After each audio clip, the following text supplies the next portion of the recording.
Buen día, hermanas, hermanos de Acción Solidaria. Buen día, hermanas, hermanos de todas las comunidades del Salvador, seguidores de Jesús. Continuamos los domingos el Evangelio de Lucas. Yo estos días, estas semanas de este mes, estoy aclarando algunos detalles sobre Hechos de los Apóstoles, que es la segunda parte que escribió Lucas, el Evangelio y lo que Jesús vivió, los Hechos de los Apóstoles, la vida de los primeros cristianos. Un tercer punto, recordarán que en estas charlas que varias veces he repetido, la importancia del Espíritu Santo, lo más importante. El Espíritu Santo es el motor. Si no hay Espíritu, pura palabrería. Segundo, ellos trabajaron y lucharon por extender la buena noticia de Jesús, como veíamos estas semanas anteriores.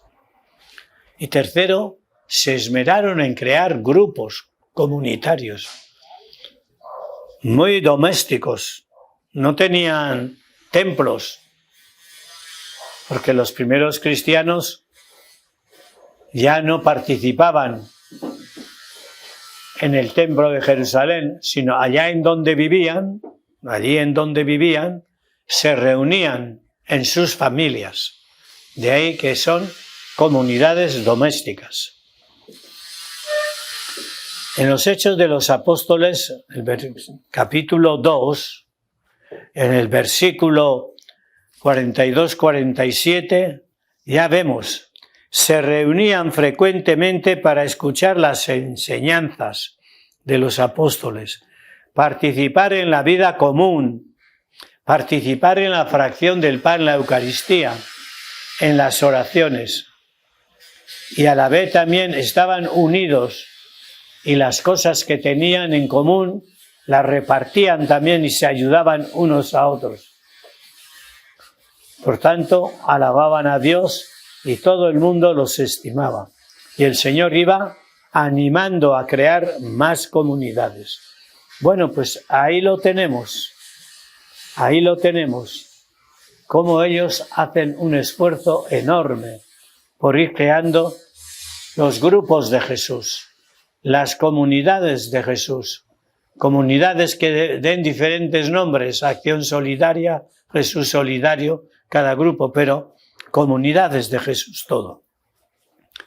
Y ante esto hay que decir que es el Espíritu otra vez el que está manifestándose en la comunidad. Si no hay Espíritu de Jesús, si no hay mensaje de Jesús, se corre el peligro de que nosotros intentemos manipular al Espíritu Santo. No y no. ¿Cuáles son los rasgos o las características de estos grupos cristianos primeros en ese caminar siguiendo a Jesús? Hemos visto ya en la lectura las enseñanzas de los apóstoles. Por tanto, los apóstoles fueron como los primeros continuadores de Jesús. Entonces, las enseñanzas de esos, pues se ocurre que es lo que van impregnando. Los apóstoles les cuentan lo que han visto, lo que han vivido con Jesús. Y especialmente les anuncian cómo fue su vida, por qué lo mataron, la muerte y la resurrección, que es el misterio más importante de la vida de Jesús. Por tanto, aquí tenemos una base también en nuestras comunidades, las enseñanzas que hemos recibido. Así, ellos garantizaban lo que Jesús había hecho, ellos lo vieron, lo vivieron y lo transmiten a las comunidades. Hemos visto la segunda característica, vivían en común, en unión, comunión, es decir, tienen el mismo corazón, tienen el mismo espíritu. Tenían todo en común. Qué difícil es esto para nosotros hoy día, ¿verdad? Tener todo en común. Lo mío es mío. Lo mío es mío. Pensar que lo que hemos recibido a niveles materiales, incluso espirituales y tal, no es solo para mí, es también para poder compartirlo con los demás. Tener todo en común, compartir lo que yo tengo, mucho o poco. A veces será compartir el tiempo, a veces será acompañar a una persona que está deprimida, acompañar a algún enfermo, ver cómo va la familia y ayudar a que no haya dificultades en el crecimiento familiar, cómo está mi trabajo en la empresa o en el sitio donde estoy trabajando. Compartir puede ser muchos aspectos de nuestra vida, por supuesto también a veces la economía también, que nos duele mucho el bolsillo, ¿verdad? Nos duele mucho el bolsillo. Veamos cómo eran esas primeras comunidades. Otra de las características, ahí lo llama fracción del pan. Fracción del pan es romper la hostia, ¿no? Fracción del pan, romper. Y después de romper el pan es para repartirlo, ¿no? Lo que nosotros hoy llamamos la comunión. La Eucaristía era una acción de gracias, otra de las grandes características. Posiblemente todos estamos comprobando que por asunto del coronavirus, por no tener a veces la presencia en nuestras parroquias, en nuestras comunidades, pues a veces podemos perder este espíritu de la Eucaristía, ¿no? A pesar de todo, yo les digo, continúen. Los que puedan ir tomando las medidas, porque también la presencia de una comunidad ayuda. Y si no pueden, pues desde casa, uniéndose en espíritu, a través de la familia, amistades, a todo el resto de la comunidad parroquial o de la iglesia. Fortalecer. Se ha perdido bastante a veces la Eucaristía. Se ha perdido.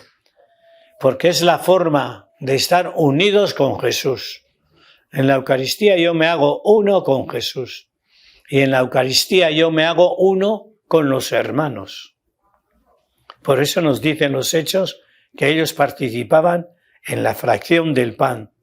Ahí recibimos la fuerza por la vida, el cuerpo, la sangre de Cristo para seguir caminando unidos, anunciando la palabra y poniendo en práctica.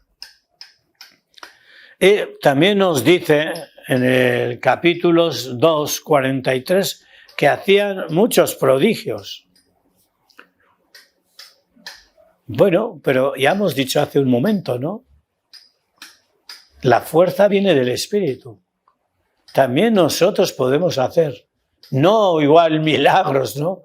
No estén esperando hacer milagros. Los prodigios tienen que ser mucho más de solidaridad.